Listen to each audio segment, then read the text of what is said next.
খানজাহান আলী রহমতুল্লাহ আলাইহির পুণ্যভূমি বাগেরহাট। এখানে এখনও দেখা যায় পুরনো রেল স্টেশনের ধ্বংসাবশেষ। কোথাও পড়ে আছে পরিত্যক্ত অবকাঠামো, আবার কোথাও লিজ নিয়ে দখল হয়ে গেছে সরকারি জমি।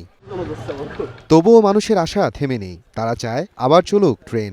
রেল চালু হলে দক্ষিণ পশ্চিমাঞ্চলের মানুষের জীবন বদলে যাবে, কমবে ভোগান্তি, নিরাপদে ভ্রমণ করা যাবে সারা দেশ। এখান দিয়ে আমরা রূপসায় যাইতাম ছোটবেলায় খুব সীমিত খরচে। যেহেতু এই রেল লাইনে একমাত্র মার খাওয়ার কারণ হলো বিভিন্ন রাস্তাঘাট পাকা হয়ে যাওয়ার পরে, দ্বিতীয় কথা যারা টিটি ছিলেন তাদেরও কিছু দুর্নীতি ছিল। যখন যাত্রী উঠেছে তখন 58 পয়সা দিলে টিটিরা আর কোনো টিকিটের সরকারের কিভাবে ধ্বংস হয় সে জিনিসটা ওনারা ভালোই বোঝেন। বাবা দাদার কাছ থেকে শুনেছি যে এখানে আগে ট্রেন চলাচল করেছে, কিন্তু আমরা সেটা দেখতে পারিনি। এখন আমরা চাই যে এখানে ট্রেন চলাচল করুক। সর্বস্তরের মানুষই ক্ষতিগ্রস্ত।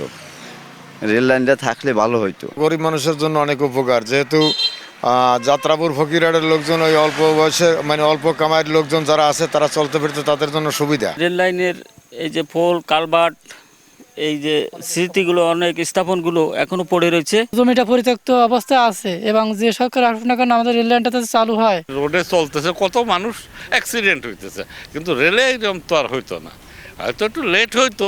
বাগেরহাট থেকে মাত্র 20 কিলোমিটার দূরে এই 20 কিলোমিটার যোগ করলে যে বিরাট সুবিধা এই অঞ্চলের দক্ষিণ পশ্চিমাঞ্চলের যে লোকেরা সুবিধা পায় তা অবর্ণনীয়।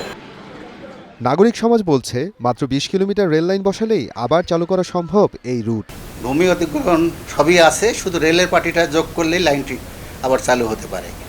এখান থেকে মাত্র কাটাখালী পর্যন্ত রেল লাইন আছে, ওখান থেকে মংলা যাচ্ছে। এখানে শুধু সংযুক্ত করে দিলেই, জেলার সাথে সরাসরি সংযুক্ত করে দিলেই আমার মনে হয় এটা চালু হতে পারে। এই আধুনিক যুগে রেলকে বাদ দিয়ে চলার কোনো সুযোগ নাই। রেলওয়ে কর্তৃপক্ষ বলছে বিষয়টি নিয়ে ভবিষ্যতে সিদ্ধান্ত নেওয়া হবে। আসন্ন যে পরিকল্পনা এতে নাই, হয়তো অদূর ভবিষ্যতে এটা নেওয়া হবে পরিকল্পনা, কিন্তু বর্তমানে নাই আর কি।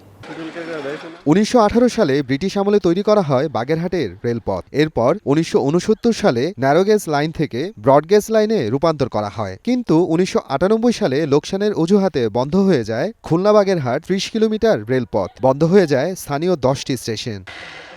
সময় সংবাদ, বাগেরহাট।